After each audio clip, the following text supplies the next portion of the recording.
Tous les mois, le Grand I réunit ses troupes au fil à plomb pour le meilleur et l'inattendu.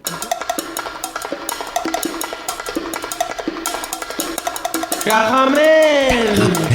Caramel.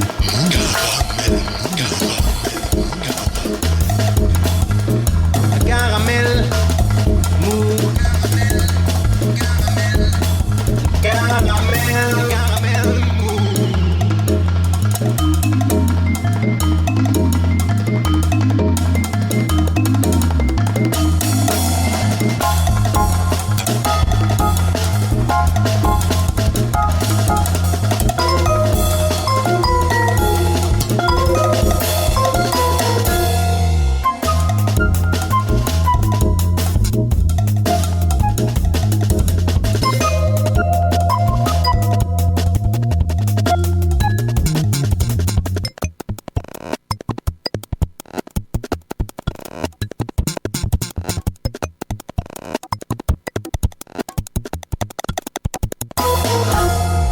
C'est pas pour me vanter, mais parfois je lis des livres, des romans, des essais, des biographies, des récits, même des livres de cuisine, c'est vous dire si je dévore. Dernièrement, c'est le roman de l'histoire de Didier Daninx, paru aux éditions Verdier il y a 2 mois, qui a accompagné mes soirées hivernales. Didier Daninx, je l'ai découvert vers 1984 lorsqu'il publia dans la série noire Meurtre pour mémoire. Depuis, je garde une grande faiblesse pour cet écrivain au style direct, débarrassé de toute formule stylistique ampoulée, et qui inscrit ses intrigues dans la réalité sociale et politique du moment. Dans le roman noir de l'histoire, Didier Daninx dresse en 76 nouvelles, couvrant la période 1855-2030, le portrait d'un monde en perpétuelle évolution, où l'intangible reste le combat des hommes pour leur survie, pour leur dignité et pour leurs utopies. On y entend le fracas des journées communardes de 1870, le cri des enfermés, des trahis, des bafoués, des exploités. On y entrevoit les rêves foudroyés, on y lit les mots qui ne parviennent plus à dire ce qui est. Les personnages qui traversent ces nouvelles n'ont pas laissé d'empreinte durable dans l'histoire. Ils sont ceux qui ont participé à l'affaire, parfois, dans le meilleur des cas, qui l'ont subi la plupart du temps et se sont battus pour survivre. Manifestants de 1912, déserteurs de 17, sportifs de 36, contrebandiers espagnols de 38, Kanaks rejetés, gitans belges en exode, et réfugiés calaisiens, sidérurgistes bafoués. Ils sont les victimes de l'époque, les éternels chairs à canon de l'économie mondialisée, les esclaves de salauds patentés. Justement, salauds patentés comme celui dont je vais vous lire l'histoire tout de suite. Cet extrait donc du dernier bouquin de Didier Daninx, le roman noir de l'histoire, et la nouvelle s'intitule Le Reflet. Le reflet. Toujours en train de gueuler, d'éructer, d'agonir. Derrière son dos, ça fusait les insultes. Le porc, l'ordure, le fureur. Impossible de tenir autrement. Les courbettes par devant, les salamalek, le miel, le cirage et l'antidote dès la porte franchie. Apprendre à sourire dans le vide en serrant les dents. Le pire, c'était les premiers temps quand on arrivait à son service, alléché par le salaire de $1000, nourri, logé. Il vous laissait approcher en vous regardant de ses yeux morts et vous plaquait les mains sur le visage, vérifiant l'ourlet des lèvres, l'épatement du nez, le grain de la peau, le crépus des cheveux. Au moindre doute, le vieux se mettait à hurler de dégoût. « Enfant de pute, virez-moi ça, c'est un noir !» Le type y allait de sa protestation. « Mais non, monsieur, je vous jure !» Mais ça ne servait à rien. Il repartait plein d'amertume, un billet de $100 scotché sur la bouche, incapable de comprendre qu'il était tombé du bon côté et que l'horreur attendait les rescapés surpayés de la sélection. L'aveugle habitait un château construit à flanc de colline, à quelques kilomètres de Westwood, et toute la communauté vivait en complète autarcie sur les terres environnantes, cultivant le blé, cuisant le pain et levant le bétail. Le vieux ne s'autorisait qu'un luxe, l'opéra et les cantatrices blanches qu'il faisait venir chaque fin de semaine et qui braillaient toute fenêtre ouverte, affolant la basse-cour. Il ne dormait pratiquement pas, comme si l'obscurité qui l'accompagnait depuis sa naissance lui épargnait la fatigue. Ces gens lui devaient 24 heures quotidiennes d'allégeance. Le toubib vivait en état d'urgence permanent et tenait grâce au cocktail de Valium et de Temesta qu'il ingurgitait matin, midi et soir. Le vieux prenait un malin plaisir à l'asticoter, contestant ses diagnostics, refusant ses potions. Ces persécutions n'empêchèrent pas le toubib d'avertir son patient de la découverte d'un nouveau traitement qui parvenait à rendre la vue à certaines catégories d'aveugles. Le vieux embaucha une douzaine d'enquêteurs ariens et leur investigation établirent que le procédé en question ne devait rien au noir. On fit alors venir à grands frais la sommité et son bloc opératoire. Le vieux se coucha de bonne grâce sur le billard et s'endormit sous l'effet du pentotal. Il se réveilla dans le noir absolu et demeura 3 longues journées, la tête bandée, ignorant si ses yeux voyaient ou non ses paupières. Le chirurgien retira enfin les pansements. Le vieux ouvrit prudemment les yeux et poussa un cri terrible. Un noir à l'air terrible lui faisait face. Il se tourna vers le chirurgien terrorisé. « Qu'est-ce que ça veut dire ? Foutez-le dehors !» Le toubib, qui nettoyait les instruments, s'approcha doucement de lui, posa la main sur son épaule et l'obligea à regarder droit devant lui. « Alors il faut que vous sortiez. Ce que vous avez devant vous s'appelle une glace, monsieur. Ceci est votre reflet. » Salut les filles, c'est Joe Kangourou pour un nouvel épisode de Caramel Mou saison 31, réalisé et mis en onde ce soir encore par Tulipe. Je vous rappelle le nom du bouquin dont je viens de vous lire une nouvelle. C'est écrit par Didier Danens et ça s'appelle Le roman noir de l'histoire. C'est paru aux éditions Verdier. Allez, ce soir, on continue à explorer la programmation plutôt touffue du festival Détour de Chant avec Estelle Meyer qui joue ce soir à la cave Poésie à 21h30. Avec Marion Cousineau, elle c'est au Bijou à 21h30 également que vous pourrez aller l'écouter, tandis que Batly, qui vient tout juste d'arriver dans ce studio, chantera les chansons de son nouvel album et sans doute quelques anciennes au Chapeau Rouge, espace Saint-Cyprien à 21h. Sacrée soirée comme disait l'autre. Mais on commence tout de suite par la nouveauté de la semaine. La musique de Cucagna, même si elle s'ancre profondément dans la culture occitane, n'en reste pas moins ouverte sur les sons de l'époque.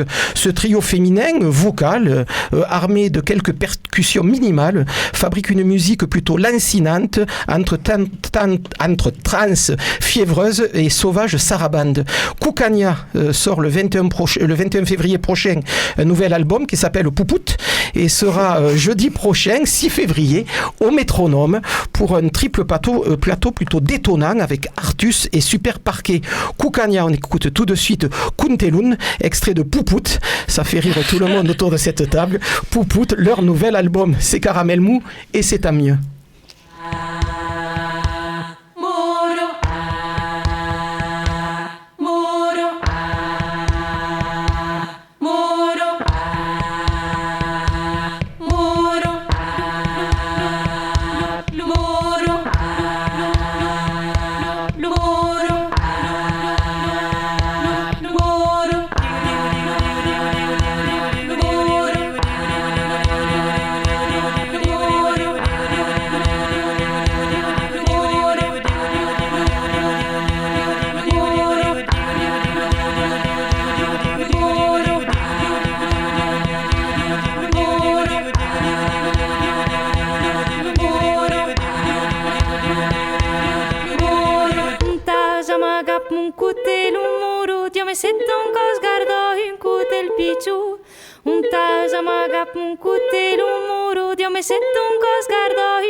O muru chilio te fai me un putu e pau pau pau pau capala o celu. O muru chilio te fai me un putu e pau pau pau pau capala o celu. Cute cute cute cute cute moro cute cute cute cute cute moro. Un casa magalu lu cute lu moro. Un casa magalu cute lu moro. Un casa magalu cute cute lu moro. Un casa magalu lu cute lu moro. Un casa magalu cute lu moro. Un casa magalu cute cute lu moro. Lu moro lu cute cute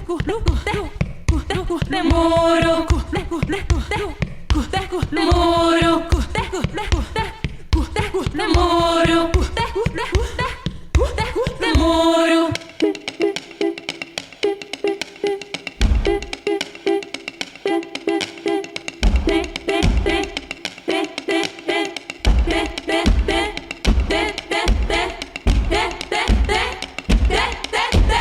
Un tas amagat mun cutelu moro. Yo me sento un cos gardo un cutel picciu. Un tas amagat mun cutelu moro. Yo me sento un cos gardo un cutel picciu. O muru piglio te fai me un putu e pau pau pau pau capala o celu.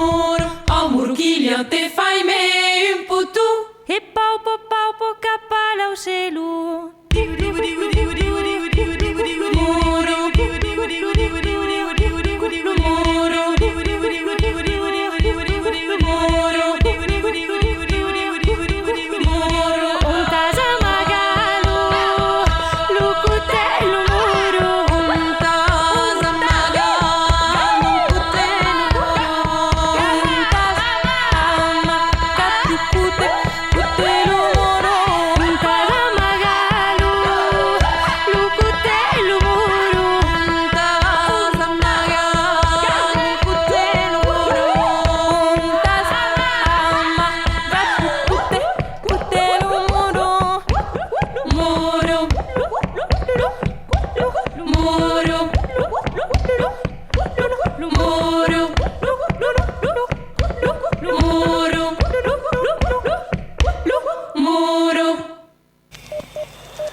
Caramel mou.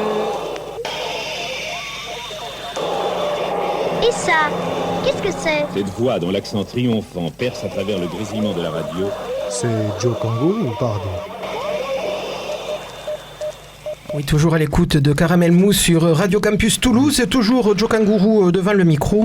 Et ce soir, nous allons donc parler de la 19e édition du Festival des Tours de Chant. 19e édition qui est commencée depuis mardi. Et voilà que déjà ce soir, on frise la crise de nerfs. Quoi aller voir? Pas moins de 6 concerts ce soir pour 8 groupes ou artistes qui vont évoluer sur scène. Muriel Holtz sera à partir de 19h au Théâtre du Grand Rond. Un plateau découverte à l'Espace Bonnefoy avec... Miègeville, Anacarsis et Bruit Fureur à partir de 19h. Simon Chouf et le hardcore de Trio à 21h à Lonaguet. Batlik au Chapeau Rouge à 21h. Estelle Meyer à la CAFPO à 21h30 et Marion Cousineau au Bijou à 21h30. Également une soirée finalement assez représentative de la ligne éditoriale de ce festival qui depuis 18 ans propose aux auditeurs spectateurs que nous sommes une programmation faisant alterner jeunes artistes installés et découvertes tout en nous donnant l'occasion de prendre des nouvelles de chanteurs déjà entendus lors d'éditions antérieures. Une façon en clair de créer une famille. Et avec moi ce soir, pour parler de ce festival, Estelle Meyer, Marion Cousineau et Batlik, 3 des protagonistes de la soirée agitée d'aujourd'hui. Bonsoir. Bonsoir. Bonsoir. C'est quoi pour vous de participer à un festival? C'est un concert comme un autre ou c'est un moment particulier? Estelle Meyer. C'est un moment particulier. Déjà, c'est joli parce que je vois des petites têtes au milieu des pieds de micro. Bah, c'est vrai, tout ce que tu dis sur le côté famille, tu sens que tu es pris dans une grande marée vivante de façon de dire le monde et tu te sens moins seul. De faire de la beauté à plein, ça fait plaisir, ça donne du courage. Je dirais ça. Marion? Oui, et puis moi-même j'ai eu l'occasion d'arriver quelques jours avant mes dates, donc j'ai eu le temps d'aller voir des copains, des spectacles que j'avais pas vus, que j'avais envie de voir. Donc ça c'est aussi précieux de pouvoir faire ça. Et c'est vrai que pour vous les festivals c'est un moment important. On vous a découvert par exemple de ce côté-ci de la Garonne pour les gens qui sont allés à Barjac, festival de chansons un peu plus au-dessus. Oui, moi j'ai eu une histoire de un petit conte de fées avec le festival de Barjac M'Enchante, effectivement, où il y a eu cette... à chaque fois que j'ai été à Barjac, par exemple, que j'ai été juste bénévole ou que j'y ai joué dans une salle ou une autre, j'ai toujours été là pendant tout le festival. Parce qu'il y a une énergie qui se crée dans la plupart des festivals les festivaliers viennent aussi pour un bout de temps à Barjac, et donc voilà, il y a cette espèce d'énergie qui se crée dans laquelle on se fond, on se love, et c'est plein de beauté partout, et ça fait du bien. Pour vous aussi, Batlik, un festival, c'est un moment particulier? Là non, parce que je vais faire les 2 dates et puis après je vais repartir, donc je vais voir personne d'autre. Ouais, donc c'est inclus dans une tournée de sortie d'album là. C'est ça. Donc je le perçois pas comme un festival, je le perçois comme 2 dates à Toulouse, quoi. Et pour le reste, les festivals sur lesquels vous êtes déjà intervenu, parce que vous aussi, vous êtes quand même un régulier de ce style de manifestation, surtout estival? Pas trop, hein, je fais pas trop de festivals. Là, le dernier que j'ai fait, c'était au ski. Alors, ce qui était pas mal, c'est qu'on jouait pendant une semaine, on voyait les gens au petit déjeuner. Ah ouais. À la cafétéria. Donc ça, j'avais trouvé ça sympa de voir... Ça crée du lien. Ouais, tout de suite, on se rapproche davantage. Et c'est vrai que tu dis ça, t'as déjà été au ski parce qu'il y avait non, un truc mais souvent dans le festival, je m'aime bien faire un petit œuf dur et tu discutes, tu mets 3 minutes, 4 minutes, donc c'est vrai que ça crée un rapport au temps commun. Autour de l'œuf, ouais. C'est ça, c'est la bonne durée. Je parlais tout à l'heure de la création de famille autour de festivals. C'est une notion que vous pouvez accepter, ça, de faire partie d'une famille ou pas du tout? Moyen. Mais, voilà, c'est bien pour ça que je vous pose la question. Je l'avais un peu senti, ouais. Ouais, ça va, je me débrouille assez bien tout seul. Et c'est vrai que c'est un peu votre marque de fabrique aussi depuis que vous êtes que vous chantez, c'est essayer de se débrouiller tout seul. Vous aviez monté un label il y a une douzaine d'années pour pouvoir vous produire, en vous disant que peut-être vous pourriez produire après des copains, mais c'était essentiellement pour vous produire et pour vous sortir un peu de la pression des grandes maisons de disques. C'est quelque chose qui vous a aidé, qui est une réussite, ça? Pas du tout. Non, c'est vraiment que des emmerdes, principalement. On a toujours cette image d'Épinal de se dire qu'en étant indépendant, on va pouvoir avoir accès à une forme de liberté. Mais au bout de 15 ans d'indépendance, je me rends compte que c'est plutôt... J'ai eu davantage accès à la fatigue et aux inconvénients qu'à une liberté. Bon, mais c'est d'autres problèmes. Après, quand on signe dans des labels, les artistes ont d'autres types de problèmes. Donc, globalement, il y a des problèmes tout le temps, quoi. Vous en êtes où, vous, personnellement? Vous êtes sur un label ou vous continuez à être sur le vôtre? J'espère arrêter l'indépendance, que je suis trop vieux, j'en ai marre, c'est fini. Et vous avez vu comme nous que pour l'âge de la retraite, elle va tellement s'éloigner qu'effectivement, il va falloir prendre une décision. Ouais, nous, en tant qu'intermittent au niveau de la retraite, je pense qu'on est déjà... c'est déjà cuit. Pendant l'heure, enfin, les 3/4 d'heure qui vont suivre, on va parler, mais on va aussi écouter beaucoup de musique ou de textes, puisqu'aussi il y a une façon aussi de construire vos répertoires sur scène qui sont assez rigolotes, au moins pour les deux jeunes filles que j'ai à côté de moi. Il y a aussi du texte qui vient s'intercaler entre des chants. Marion Cousineau nous dira tout à l'heure un texte qu'elle a écrit et qu'elle fait sur scène, et puis Estelle va nous faire une chanson tout de suite a cappella avec le tambour qui va avec. Allez, c'est parti. Premier morceau. Donc je rappelle Estelle Meyer ce soir à la Cave Poésie à partir de 21h30. Elle était hier soir déjà à la Cave Poésie, elle y revient ce soir. Estelle. Ah, mais est-ce que ça te dérange pas si je fais un autre truc que ça? Ça me dérange pas du tout. Ok. De toute façon. Parce que c'est le côté texte, ça me fait envie de quelque chose. Une fois par mois, le 28 ou juste avant, le 29 ou pas très loin, comme un décret ancien, une condition à la nature puissante, à l'intérieur de l'intérieur du coquillage d'où chantent les secrets, je saigne. Chocolat cru, amer et sauvage, aneth des champs ronds et piquants, métallique et gluant, rouge ou brun ou noir, le sang. C'est le même sang que suit la lune, le même cycle, les mêmes signes.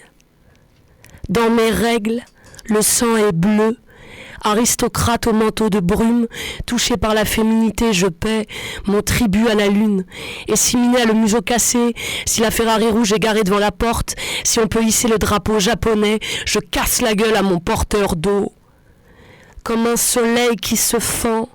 C'est la saison des torpilles, j'ai mes fraises, mes fleurs, j'ai mes filles, je compte les coquelicots, la pourpre entre les jambes, des seins comme des géants, puissants pointant poussant, mon ventre est une montagne, mes reins des colonnades, un fleuve goutte à goutte entre aujourd'hui et demain.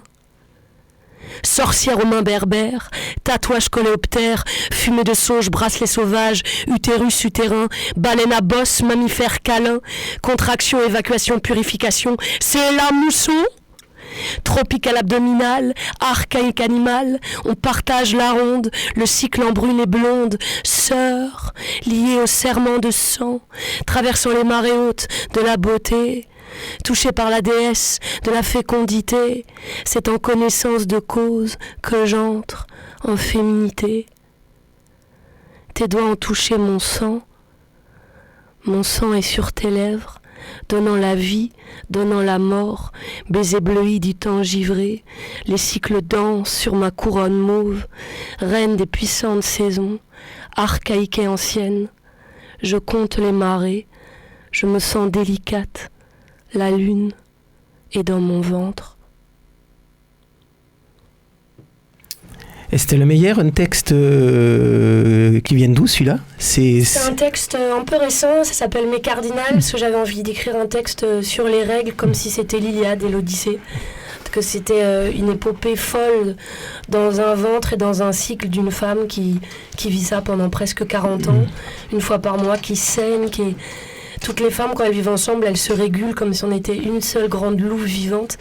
Et le moment de la lune, c'est le moment où elle est le plus pleine. Et donc, 28 jours, on est comme la lune. Donc j'avais envie d'honorer ça. Voilà, c'est un truc que j'ai vu dans les publicités, toujours représenté d'une façon bleue sur un petit coton. Et à un moment, tu avais envie de faire, en fait, c'est rouge, c'est du sang, c'est vivant. Et ça donne la vie, ça donne les rêves, ça donne l'intuition, ça donne la force. Donc j'avais envie d'honorer ce moment féminin. Estelle Meyer, j'étais hier soir à la Cave Poésie et j'ai trouvé que vous aviez une manière assez singulière d'entamer votre spectacle avec une mise en condition du public, petit exercice de décontraction, petits exercices de conditionnement du public, façon de signifier sans doute que le moment du spectacle est une sorte de bulle un peu hors du temps. C'est la façon que dont vous envisagez le spectacle et le vôtre en particulier ? En fait, je crois que j'aime la communion et j'aime le rituel, c'est-à-dire qu'on arrive, on est emmerdé, on a un souci, on a un truc, ou je sais pas, on a envie de faire un temps commun. Donc c'est pour ça que souvent j'aime bien passer par le corps, faire respirer les gens, leur faire des petites blagues. Ça détend tout le monde, ou même de saluer son voisin, t'arrives seul dans un concert et puis tu touches une peau. Ce qui fait que tu arrives bien dans ton corps, tu es bien là, et tu trouves que tu peux recevoir le concert d'une façon neuve. Tu n'es plus emmerdé par les mêmes. J'aime bien libérer un peu la gueule de ce qui s'est passé avant pour qu'on soit au présent et que tu le vives le plus ouvert possible, comme une terre qui est prête à planter. Voilà, quelque chose comme ça. Donc j'aime bien inventer un rituel de commencement. Et c'est des choses aussi que vous pouvez mettre dans vos spectacles ou pas du tout ? Cette espèce de rituel, cette espèce de créer une bulle, de dire on va passer 1h30 ensemble et on va essayer de passer à autre chose ? Batlik ? Là, sur cette tournée, je le fais. Je demandais aux musiciens de poser une ambiance musicale sur laquelle je parle un peu. Et puis, je leur ai demandé aussi de me dire bonjour quand j'arrive sur scène. Ça permet d'appréhender une bascule entre l'avant et le moment où le spectacle arrive, quoi. Il va se passer quelque chose qui est autre chose que ce qui se passe en dehors de la scène. Oui, dans ce sens-là, je trouve ça intéressant avant le concert de pointer un moment, comme ça, aussi court soit-il, pour que ça bascule. Voilà, il y a un moment de bascule, Marion ? Oui, je crois que ultimement, on rêve tous de créer cette heure et quelques de bulles entre les gens qui font de la musique et les gens qui l'écoutent, avec des possibilités d'interaction aussi des fois. Moi, je sais que j'aime bien commencer le spectacle avec un texte dans lequel je vais puiser un peu dans le clown, parce qu'il y a quelque chose dans la façon de le livrer et il y a quelque chose qui est, tu veux mettre de la force et de la fragilité en même temps, tu poses tout dès le début, tu poses tes valises et puis après, tu demandes aux gens s'ils ont envie d'embarquer avec toi, quoi. On va faire une nouvelle pause et on se retrouve dans 3 minutes. On va écouter encore Estelle Meyer pour toutes mes sœurs. Finalement, vous écrivez beaucoup sur les femmes. Oui, je confirme. Vous avez vu la masculinité aussi, mais c'est vrai que peut-être aussi parce que je sais pas si c'est... je sens qu'il y a une grande libération qui se fait, ou en tout cas, moi je crois que j'en ai besoin de l'honorer, de la chanter, de la gueuler, de la pleurer, parce que ça me... je sais pas, la sororité m'aide beaucoup dans la vie. C'est quelque chose qui m'aide. Très bien, on écoute ce morceau-là pour toutes mes sœurs, Esther Meyer, dont je le rappelle, ce soir à la Cave Po à partir de 21h30.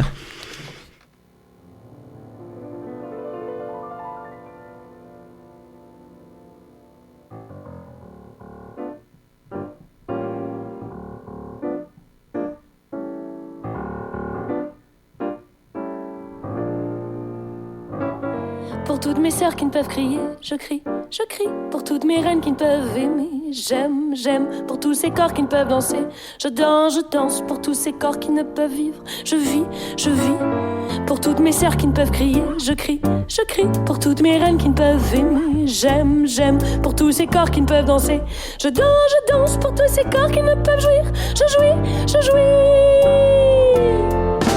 Tout sorti d'un ventre d'un sexe de femme, tout sorti d'un utérus de dame. Nous sommes vos mères, vos sœurs, vos femmes, yin et yang complément d'âme. Ras-le-bol d'avorter, que des filles, ras-le-bol de cacher ses chevilles. Nous naissons toutes nues et belles. Ras-le-bol de croquer la pomme, on sort pas d'une putain de côte de l'homme. Pour toutes mes sœurs qui ne peuvent crier, je crie. Pour toutes mes reines qui ne peuvent aimer, j'aime. Pour tous ces corps qui ne peuvent danser, je danse. Pour tous ces corps qui ne peuvent vivre, je vis. Pour toutes mes sœurs qui ne peuvent crier, je crie. Pour toutes mes reines qui ne peuvent aimer, j'aime. Pour tous ces corps qui ne peuvent danser, je danse. Pour tous ces corps qui ne peuvent jouir, je jouis. Nous sommes femmes, les femmes, nous sommes soupirs. Nous sommes l'avenir de fleurs et d'herbes coupées, de fruits violents. Nous sommes robes blanches, sensuelles et anges, des telluriques, des porteuses d'eau, des magiciennes, des allumées, des guérisseuses, des accoucheuses, des lunes rouges de la fertilité. Nous sommes la moitié de l'humanité. Nous sommes la moitié de l'humanité. Nous sommes la moitié de l'humanité. Nous sommes femmes, les femmes, nous sommes soupirs. Nous sommes l'avenir de fleurs et d'herbes coupées, de fruits violents. Nous sommes robes blanches, sensuelles et anges, des telluriques, des porteuses d'eau, des magiciennes, des allumées, des guérisseuses, des accoucheuses, des lunes rouges de la fertilité. Nous sommes la moitié de l'humanité. Nous sommes la moitié de l'humanité. Nous sommes la moitié de l'humanité. Pour toutes mes sœurs qui ne peuvent crier, je crie. Pour toutes mes reines qui ne peuvent aimer, j'aime. Pour tous ces corps qui ne peuvent danser, je danse. Pour tous ces corps qui ne peuvent vivre, je vis. Pour toutes mes sœurs qui ne peuvent crier, je crie. Pour toutes mes reines qui ne peuvent aimer, j'aime. Pour tous ces corps qui ne peuvent danser, je danse. Pour tous ces corps qui ne peuvent jouir, je jouis.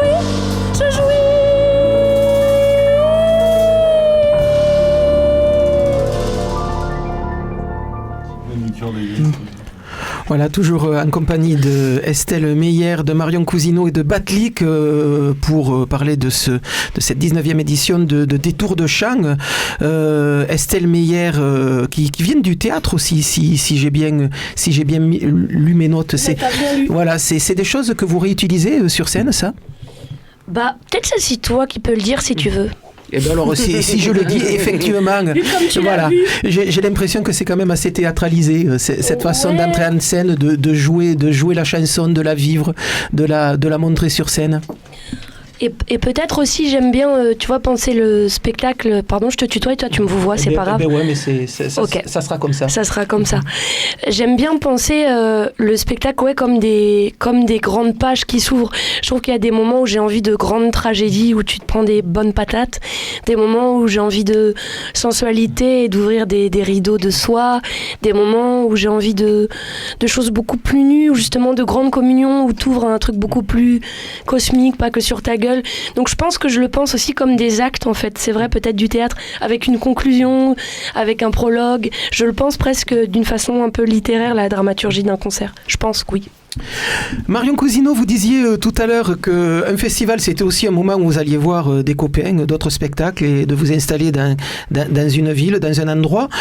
C'est vrai que mardi soir on vous a vu dans un endroit où a priori vous aviez rien à faire.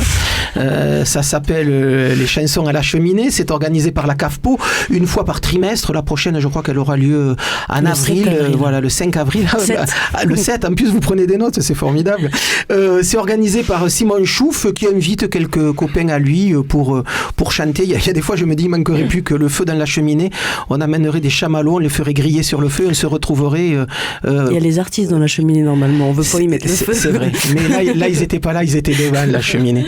Mais c'est vrai qu'il y a cette ambiance-là, et vous étiez là, et pour l'occasion, on a été quelques-uns à vous découvrir, parce que je n'étais pas venu à Barjac. Je ne sais d'ailleurs pas où se trouve Barjac. C'était bien la première fois que je vous voyais à Toulouse. blues.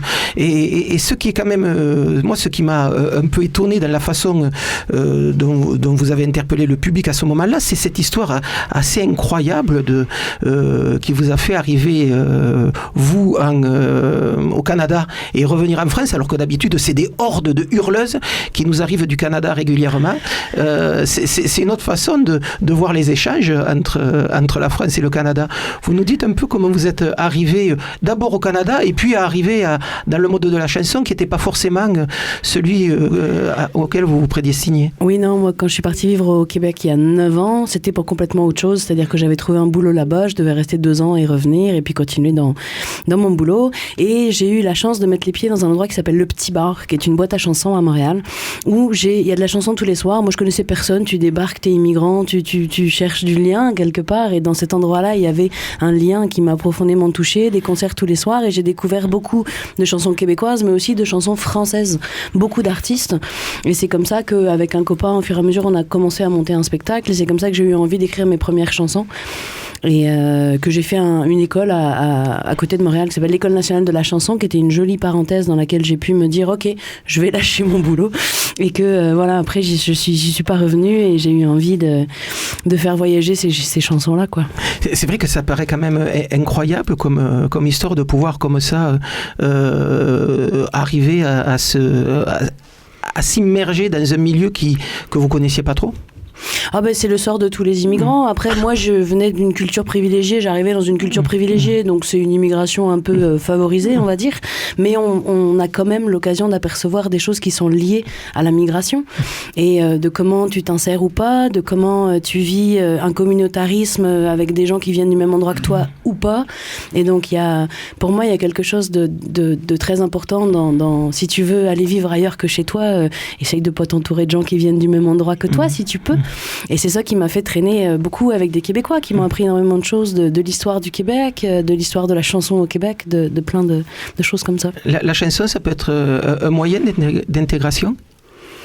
Ah, je pense que oui, parce que dans le fond, on écrit des histoires de ce qui nous touche, et puis on voit si ça peut réagir à des endroits qu'on n'imagine pas. Après, bien sûr, la culture, c'est une question il y a des références communes, et donc si ce que tu écris est extrêmement référencé dans un endroit géographique, dans une culture, il y a une possibilité de passer à côté dans d'autres endroits, mais même pas. C'est aussi de faire connaître des choses. Donc, je pense que tout doit être mélangé puis bien shaké comme il faut.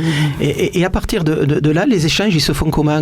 Dans certaines de vos chansons, il y a des... Du joual. Il y a du vocabulaire du Québec. Vous en faites des traductions pour certaines de vos chansons, pour le vulgus pucus, pour qu'on puisse comprendre un peu ce que vous dites.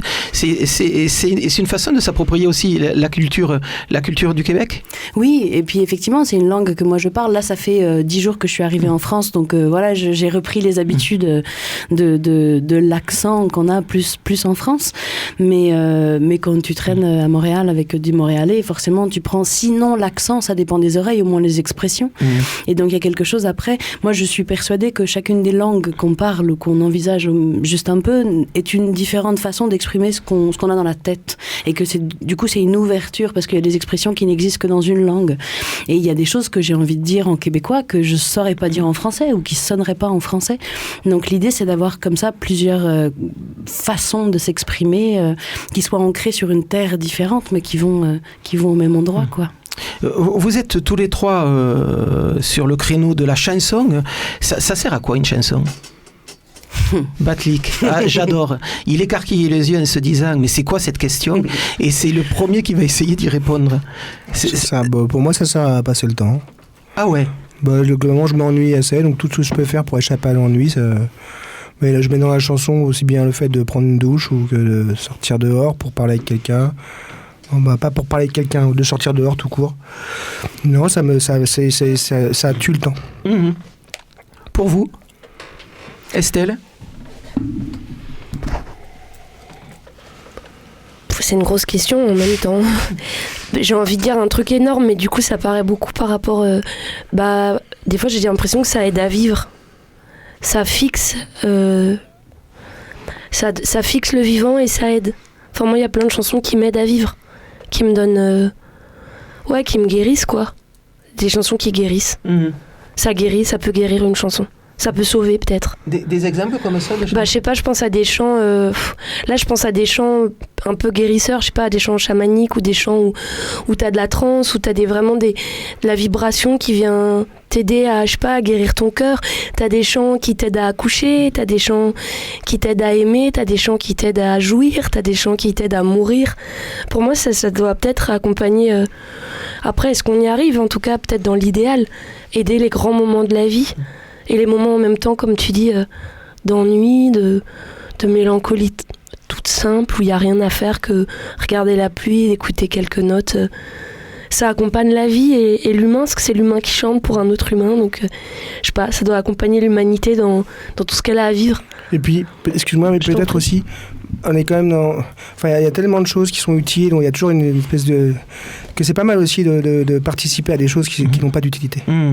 Le spectre est en fait beaucoup plus large, le spectre de l'inutile est souvent beaucoup plus large que celui de l'utile, quoi. Et du coup, faire des choses qui n'ont pas de sens ou pas d'utilité, c'est assez rassurant aussi. Marion, quelque chose à rajouter ? Non, je crois qu'on a eu les deux pôles. Ouais. Je pourrais dire, et tout ce qu'il y a au milieu. et au milieu, dans cette émission, il va y avoir un morceau de Marion Cousineau. On va écouter un extrait d'un petit 5 titres que vous avez sorti récemment, Taureau. Là, on a choisi Angèle pour ce soir.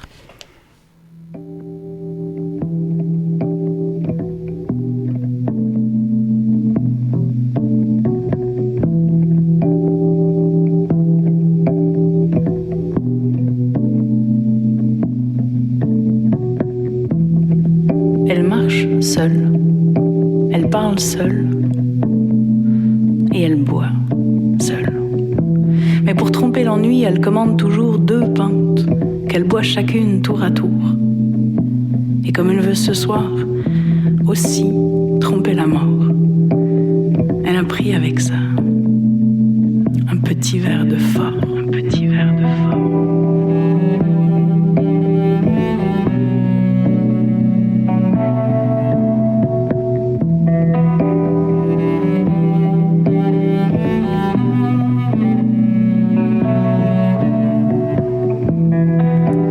Chez personne, fait que venez pas l'emmerder.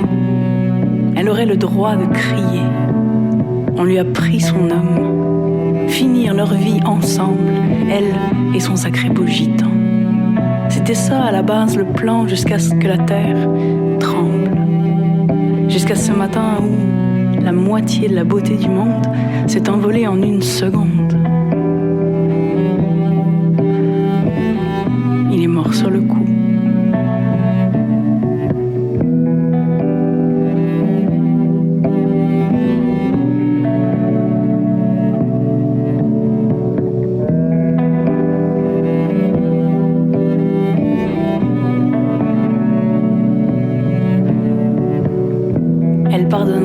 Jamais. Pourquoi son homme? Pourquoi maintenant? Comment peut-on être tout puissant et pas le faire exprès? Sa foi vaut plus un clou. Fidèle d'accord, mais pas soumise. Maintenant quand elle se rend à l'église, c'est pour lui dire fuck you. Cet outrage, nom de Dieu, il fait du bien par où il pense. Comme ce petit verre dont la trace forme des anneaux bleus. Elle marche seule, elle parle seule, et elle boit seule. Mais pour tromper l'ennui, elle commande toujours 2 pintes, qu'elle boit chacune tour à tour. Et comme elle veut ce soir, aussi tromper la mort. Elle a pris avec ça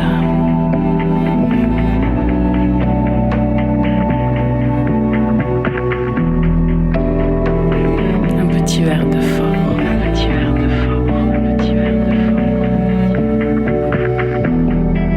T'as fait ton trou, t'as creusé encore.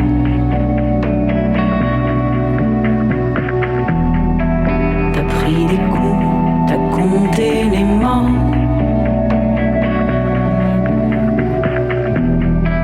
T'as de la boue séchée sur le corps.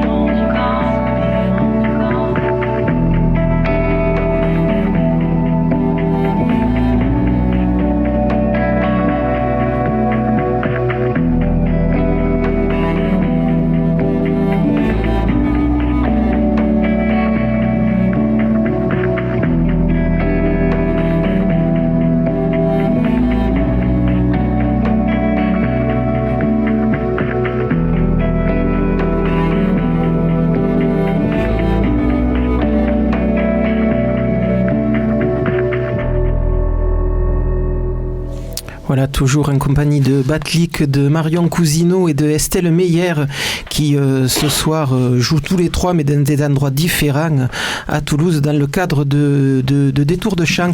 Et donc Batlik sera ce soir au Chapeau Rouge après avoir été hier soir au Taken, du coup obligé de changer le matériel dans la journée, de refaire des balances. C'est un peu ça, vous en sortez c'est-à-dire on n'avait pas le choix. Ouais, ouais. Et donc sur scène, vous jouez actuellement les chansons de votre dernier album, L'Art de la Défaite. Je disais en début d'émission que vous en chantiez aussi quelques anciennes, mais pour revenir un peu sur L'Art de la Défaite, un album que vous dédiez à Cioran, le philosophe et l'auteur roumain. En quoi vous influence-t-il ou est-il représentatif de ce que vous faites? Moi, j'avais l'impression jusqu'à présent que, je me disais, Batlik, c'est quelqu'un qui est plutôt sur le combat, sur la façon de s'opposer à certaines choses dans le monde un peu dur qui nous entoure. Et puis, on vous retrouve, et vous le disiez tout à l'heure, un peu désabusé, un peu pessimiste sur la vie. C'est ce côté que vous avez aimé chez Cioran? En fait, il s'est passé une chose, c'est que depuis que je fais de la musique, je m'étais accroché à une phrase que j'avais attribuée à mon grand-père qui avait dit la musique, le refuge des âmes ulcérées par le bonheur. Et par rapport au bonheur, je m'étais toujours placé d'une façon où c'était pas quelque chose que je recherchais particulièrement. Et j'avais une discussion avec mon grand-père là-dessus qui disait, pour ceux qui aiment le bonheur ulcère, la musique peut être salvatrice. Et il y a 2-3 ans, en lisant un livre, j'ai lu cette phrase-là. Je me suis rendu compte que cette phrase-là n'avait rien à voir avec mon grand-père, mais qu'elle a été écrite par Émile Cioran.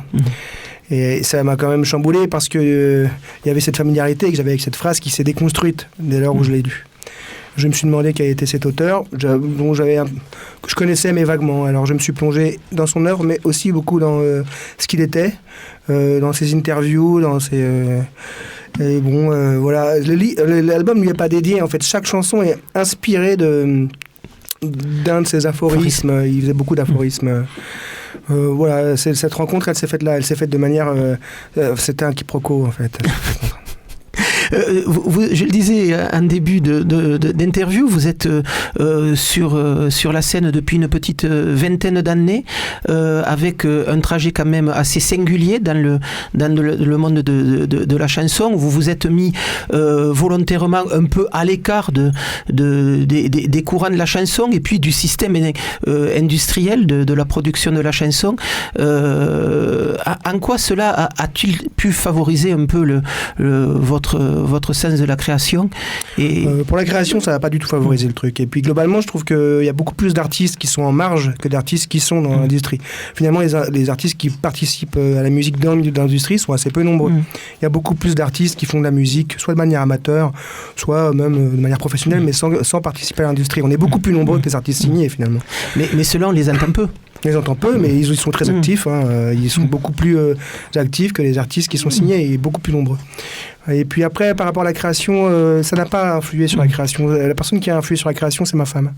Quand j'ai rencontré mon épouse, clairement, elle m'a dit que ce que j'écrivais était assez pitoyable. Et elle m'a dit que il fallait que je mette à respecter un petit peu l'écriture, la littérature et le texte pour pouvoir accéder à des zones plus haute, voilà. Donc mon rapport à l'écriture, l'aspect écriture militante s'est effondré lorsque j'ai rencontré mon épouse, et je me suis mis vraiment à écrire depuis peut-être 3 albums. D'ailleurs, j'ai détruit tous les stocks des albums précédents. C'est la poubelle. Je n'ai pas regardé que les 4 dernières références. Oui, c'est un peu extrême, non? Ça, c'est une liberté que peut s'accorder un artiste autoproduit, c'est qu'il peut bazarder tous ses anciens disques. Oui, je disais un peu extrême quand même. Extrême. Je trouvais que c'était extrêmement mauvais, surtout ce que je faisais avant. Bon, si je vous dis que j'en ai quand même aimé quelques-uns, ça va. Je veux dire que vous avez mauvais goût. Voilà, ça arrive déjà très bien. Voilà, c'est ce que j'étais en train de me dire. Oui. Sur scène, actuellement, vous présentez avec un groupe, ce qui vous arrive de temps en temps, mais finalement pas tant que ça. Ça a été variable. J'ai eu des formations qui ont évolué au plus jusqu'au trio. Là, c'est une des premières fois où on est 4 sur scène. C'est agréable. Mais c'est vrai que j'ai eu tendance à passer de l'un à l'autre, à faire des tournées solo. Et puis des tournées accompagnées. Globalement, la présence de l'autre m'importune assez vite, quoi. Donc en fin de tournée, j'ai tout de suite envie de me retrouver tout seul, et puis l'autre se met à me manquer, et puis quand je suis avec lui, il m'emmerde, et puis Mais est-ce que c'est une façon pour vous aussi de vous appuyer sur d'autres personnes sur scène et de vous y sentir un peu plus à l'aise? C'est une façon de progresser. Musicalement, quand je travaille avec d'autres musiciens, moi qui suis autodidacte, quand je vois des gens qui sont vraiment musiciens, qui appréhendent leur instrument parce qu'ils l'ont beaucoup travaillé, parce qu'ils ont un rapport à la musique qui est beaucoup plus proche que celui que j'ai et moi, ça me fait progresser. C'est vraiment l'avantage de travailler avec d'autres gens, c'est que ça ouvre des perspectives bien plus importantes que lorsqu'on est tout seul et on a tendance à s'engouffrer dans un tourbillon personnel qui arrive tout droit dans son nombril. Avec quand même une façon de jouer de la guitare qui reste à peu près la même depuis que vous avez commencé à enregistrer? Oui, j'ai copié une artiste américaine qui s'appelle Annie DiFranco. Oui, dont vous revendiquez assez souvent. Enfin, je l'ai copié, clairement. C'est du plagiat. Je fais comme elle. Je vais dire Annie DiFranco avec ma main droite et ma main gauche. Elle est de l'autre côté de l'Atlantique, elle ne le sait peut-être pas. Elle ne sait pas, je sais pas. Peut-être qu'elle le sait, peut-être qu'elle pense à moi tous les jours en disant mais c'est qui ce copieur, mais j'en doute. Donc ce soir, vous êtes au Chapeau Rouge avec un répertoire qui est fait de vieilles et de nouvelles, ou simplement les chansons du nouvel album? Beaucoup du nouveau, et puis quelques-unes, mais on remonte, comme je vous l'ai dit, à 4 ans, parce qu'après le reste... Oui, on a deux, donc voilà, c'est ça. Donc il va y avoir 4-5 chansons qui sont sur les albums précédents, et encore, je crois que ça se goupille sur 2 disques, les 2 derniers. Bon, très bien. Donc le reste, je vais quand même le garder, je le bazarderai pas. Batlik, on va écouter tout de suite un extrait de l'Art de la défaite, dans le dernier album de Batlik, que vous pouvez écouter donc ce soir sur scène au Chapeau Rouge à 21h, à moins que vous alliez voir Marion Cousineau ou Estelle Meyer. Ça faudra peut-être le jouer au dé, sauf qu'il y a quand même quelque chose qui joue pour vous. Je pense que le concert de ce soir est complet. Ouais, déjà. Donc si vous n'avez pas votre place, vous savez qu'est-ce qu'il vous reste à faire, mais sûrement pas aller au Chapeau Rouge. Batlik, tout de suite, l'Art de la défaite.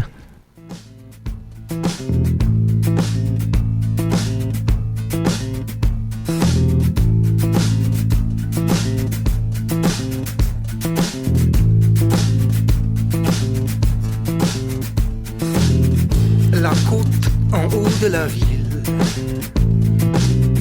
est avare en ombre l'été. C'est la rondin docile. Il faut une raison pour y aller, raison d'aller là, pour aller monter tout là-haut comme ça. Il y marche comme l'on vole, l'air de ne pas y toucher, mais le moindre bruissement l'affole, le fait se redécourager, revenir sur ses pas, et puis recommencer à requitter l'en bas.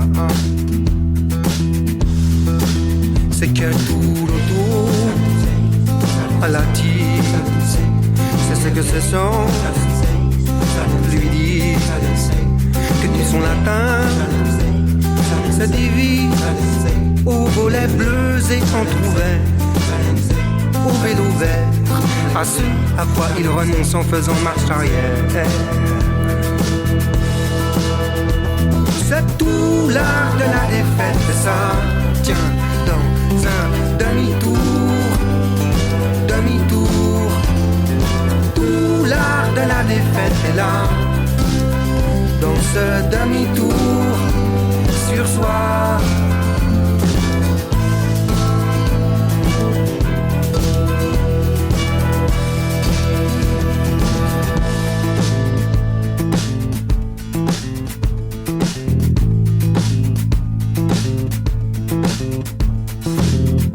La pente en haut de la ville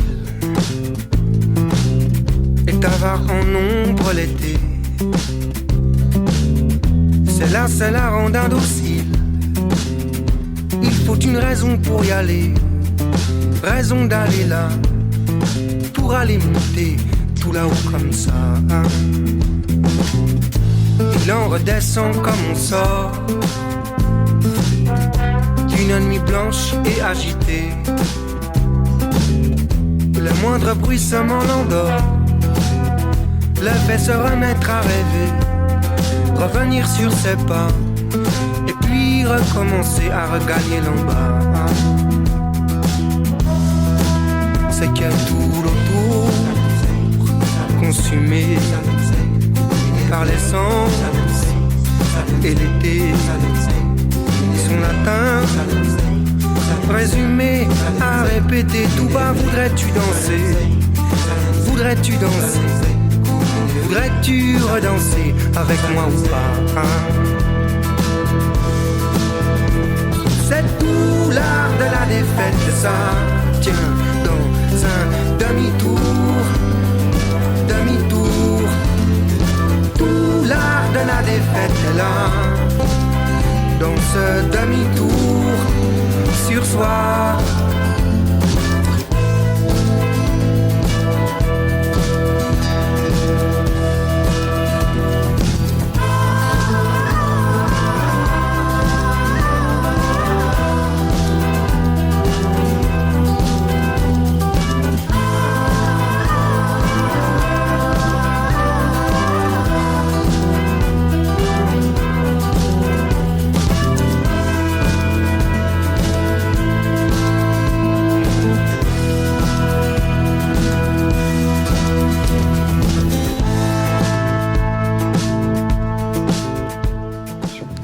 Voilà, Batlik, l'art de la défaite, ce soir au Chapeau Rouge à Saint-Cyprien. Bon, c'est pas la peine d'y aller, c'est complet. Marion Cousineau, Estelle Meyer, vous êtes restés avec moi dans ce petit studio Kitchenette. Batlik est parti parce qu'il faut qu'il rejoigne son lieu de concert. Vous marquez quoi sur les fiches de renseignement quand vous avez à les remplir? Chanteur, chanteuse ou musicien ou musicienne? Chanteuse? Actrice. Moi, je mets souvent musicienne. Ah ouais? Et la différence, elle vient d'où? Qu'est-ce que vous faites comme différence entre les deux? Je sais pas, moi, musicienne, les gens, ils se font une idée. Je sais pas, c'est peut-être l'archétype de la chanteuse, moi, qui personnellement ne m'est pas facile. Et puis, je sais pas. Je sais pas. C'est bizarre, moi j'aurais envie plutôt de dire que je suis une femme qui chante qu'une chanteuse. Tu vois, ça me va. Pourtant, ça voudrait dire ça, une chanteuse de petits points. Ouais. Mais j'aurais envie de dire, je suis une femme qui chante. Parce que peut-être même un être. Un être qui chante, ouais. Un être qui chante. Ouais. Parce que vous êtes aussi un être qui fait plein d'autres choses. Ouais, puis même, je sais pas, il y a un côté mouvement de la vie. C'est pas figé. Peut-être qu'un jour, on sera une femme qui fait... Je sais pas, de l'astronomie. À voir. En tout cas, je sais qu'il y a quelqu'un ici qui va commencer tout de suite à nous dire un texte. Je vous ai vu mardi, Marion Cousineau, et vous avez commencé, vous avez joué quoi? Un morceau de Cohen, et vous avez fait un texte. J'ai commencé avec le texte. Et le texte était absolument terrible, au point que je vous ai demandé de le refaire ce soir pour nous, parce qu'il faut quand même écouter ce texte-là. Vous le faites sur scène? Oui. Ouais. Depuis peu, parce que c'est un texte que j'ai écrit cet automne, à la fin de l'automne. Donc ça veut dire que ce soir, au Bijou, on pourra entendre aussi. Ce texte. Voilà. Ouais. Marion Cousineau, c'est quoi le titre? La misogyne, le misogyne tout court? Il n'y a pas misogyne dans le titre. D'accord, très bien. Allons-y. À la librairie du Carré Saint-Louis, il y avait en vitrine 2 livres sortis en vente ce mois-ci. 2 auteurs in. 2 belles couvertures, 2 plumes au futur prometteurs à croire ce qui se murmure dans les corridors de la littérature. Il y avait le roman d'une jeune autrice du Bas-Saint-Laurent et celui d'un gars, Arthur, je sais plus quoi, au titre ronflant. Mais j'ai pris celui du gars, sans savoir pourquoi, sans trop réfléchir. Je me suis arrêtée pour boire un café, puis là, j'ai failli mourir. Oh my God. Je suis misogyne. J'ai jamais pris ma sœur au ballon chasseur quand on était petit, j'ai toujours choisi les gars en premier, même ceux qui étaient poches. Quand on m'a volé ma belle efface bleue en secondaire 2, je n'ai suspecté Carrie et Julie, alors que c'était Mathieu. Il a juste suffi qu'Étienne dise à droite pour que je tourne là. Pourtant ces frangines m'avaient dit les 4 que c'était tout droit. Je reproche à ma mère une tonne d'affaires, elle qui est toujours là. Alors que mon père, il m'en a fait faire, puis... je lui en veux pas. Oh my God. Je suis misogyne. Je trouve ça normal qu'au téléjournal on voit que des hommes qui se parlent entre eux de problèmes sérieux, de l'avenir de l'homme. Et la majuscule, on se la met au cul ou bien on l'enterre. Si rien me bouscule, si je capitule, où va la colère? Une boule au sein, une pierre au rein, une crise de foi, une vieille rancœur contre mon âme sœur qui guérit pas. Fuck, j'ai pas besoin que personne me bâillonne, je m'arrange tout seul, j'ai compris ça bien, je suis pas un homme, je me ferme la gueule. Oh my God. Je suis misogyne. 18 générations de femmes à genoux, c'est une bonne hérédité, mettons. 18 générations de femmes mises à genoux. Ça te transmet le métier, dirons-nous.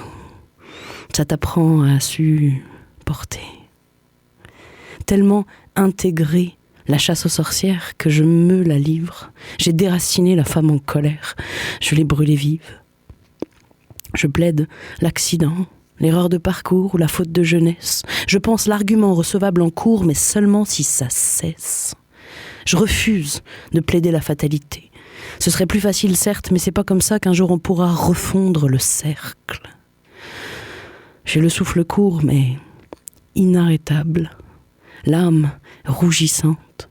Ainsi mise à nu, je suis vulnérable, mais je suis puissante. Les oreilles me brûlent, je suis à genoux, j'ai les mains qui tremblent. Je regarde, incrédule, la femme debout, renaître de ses cendres. Marion Cousineau, dans quelles conditions vous écrivez ce texte-là ? C'était quelque chose qui m'habitait depuis un certain temps, je crois. Et c'est marrant parce que moi, en tant que femme, j'ai eu la sensation, quelque part, d'être une... Et c'est des mots que j'utilisais avec moi-même, une traître à la cause. À savoir que pour ne pas souffrir d'être une femme, je me suis comportée comme un homme.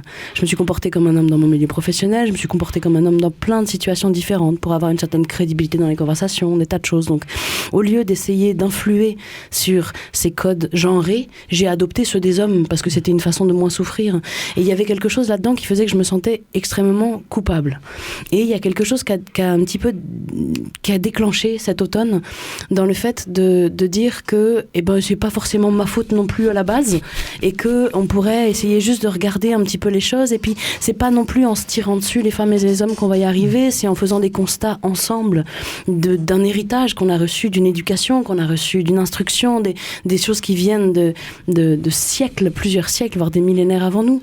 Et donc la seule chose qu'on peut faire, c'est prendre conscience de ces réflexes-là et tâcher de les déconstruire. Et pour moi, ce texte-là, s'il a une volonté, pour moi et pour les autres peut-être, c'est d'arriver un petit peu à cette prise de conscience-là qui permet d'amorcer la déconstruction de ces schémas-là. Ce texte qui fait donc partie de votre répertoire, ce soir au Bijou à partir de 21h30, on voit quoi ce soir au Bijou? Vous jouez de la basse? Je joue de la basse principalement, j'ai un petit looper où je loupe de la basse, je fais des textes tout nus aussi comme celui-là, je joue un petit peu de piano, donc on se balade un petit peu dans tout ça. Et vous êtes toute seule? Et je suis tout seul, comme une grande. Voilà.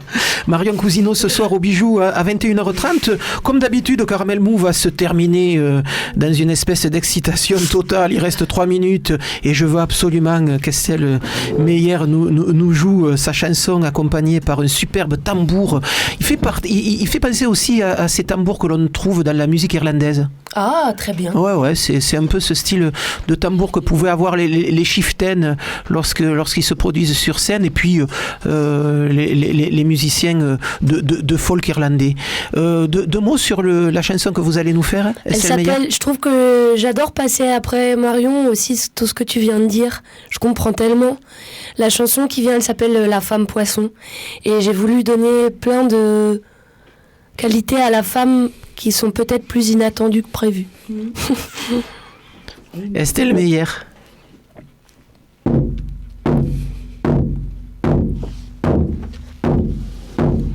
Je suis la femme poisson, la femme belette, la femme bleu et rouge évanouie.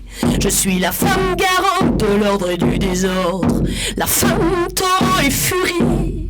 Je suis la femme conquête, coque, d'écorce, d'étoffe, femme rhinocéros. Je suis la femme légère, la femme appelée mystère. Parce que je suis une femme qui éclaire, une femme tonnerre, une femme qui chante, une femme de terre. Femme au galop, femme roseau, femme des roses de l'eau. Femme au galop, femme taureau, femme des roses de l'eau. Je suis la femme bison, faite de terre de toison, la femme des grands fonds. Je suis la femme coquelicot, de poire, d'abricot, de rondeur et d'arceau. Je suis la femme du désert, faite du vent de la mer, la femme fille et meurt. Je suis la femme de vin qui sait et qui devient. Parce que je suis une femme qui éclaire, une femme tonnerre, une femme qui chante, une femme de terre. Femme au galop, femme roseau, femme des roses de l'eau. Femme au galop, femme taureau, femme des roses de l'eau. Je suis la femme de détresse, de brume, de tendresse, la femme aux longues tresses. Je suis la femme qui se baigne dans les claires fontaines, la femme qui déchire sa peine. Je suis la femme grand chêne, au feuillage vert Éden, la femme qui détache ses chaînes. Je suis la femme qui prie, qui rêve à la nuit. Parce que je suis une femme qui éclaire, une femme tonnerre, une femme qui chante, une femme de terre. Femme au galop, femme roseau, femme des roses de l'eau. Femme au galop, femme taureau, femme des roses de l'eau. Parce que je suis une femme qui éclaire, une femme tonnerre, une femme qui chante, une femme de terre. Femme au galop, femme roseau, femme des roses de l'eau. Femme au galop, femme taureau, femme des roses de l'eau. Femme au galop, femme roseau, femme des roses de l'eau. Femme au galop, femme taureau, femme des roses de l'eau. Estelle Meyer ce soir à la CAFPO à partir de 21h30. Voilà, Caramel Mousse, c'est terminé. Juste 2-3 idées de concert parce qu'en plus de Détour de Chant, il y a plein de choses ce soir à Toulouse. Pendant le week-end et jusqu'à vendredi prochain, donc Détour de Chant, pour avoir la programmation www.détourdechamp.com. Pendant tout le week-end également, le festival Kubaoy, Terre de Rencontre. Là aussi, il y a un site pour avoir la programmation complète. Ne pas rater le concert de demain de Michael Dinza à la Grande Halle de l'Union dans le cadre de ce festival. C'est de la jeune musique cubaine, la timba, la salsa de Cuba. Début ce soir d'Extrême Cinéma, la Cinémathèque de Toulouse, avec ce soir en ouverture un ciné-concert mêlant aux images noires et blancs de La volonté de la mort de Paul Lény, film datant de 1927, la musique de Jérôme Sage, maître esclavier et bidouillage. Cette ouverture commence à 21h, www.lacinémathèque-de-toulouse.com pour avoir le reste de la programmation. Pendant tout le week-end également, le Métronome fête ses 6 ans avec ce soir Motorama, Villejuif, Underground, I Me Mine et un set DJ de Pascal Comela de lui-même qui sera au platine donc ce soir au Métronome à partir de 20h. Demain soir, toujours au Métronome, dans le cadre de cet anniversaire, Fatima avec également Songe et Taglet Tape plus un set de DJ Fantouzan, une soirée R&B, New Soul, Hip Hop, plateau exclusivement féminin, là aussi à partir de 20h. Et puis dimanche, Doudou Sound System pour un dimanche après-midi de déhanchement en famille. Ça, c'est au Métronome.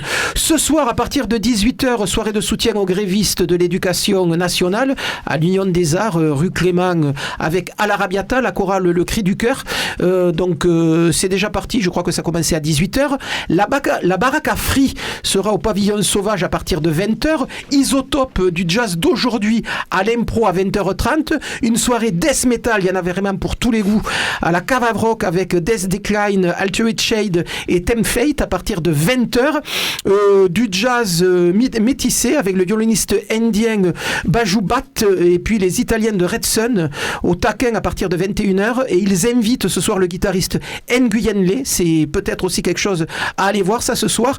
Et puis Lenny Verissimo, un Balforo à Maison Blanche à 21h. Vous rajoutez à ça demain soir Line, le groupe de trip-hop de Johanna Luz en version acoustique, là aussi à Maison Blanche.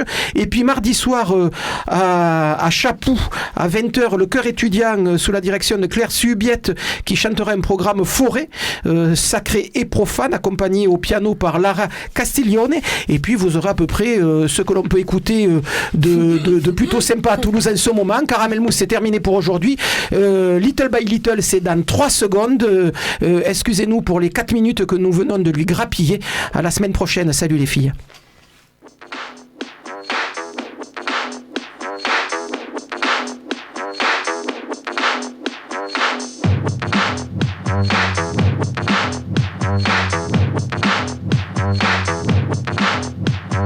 Little by Little Weekend Show, tous les vendredis 19h-20h sur Campus FM.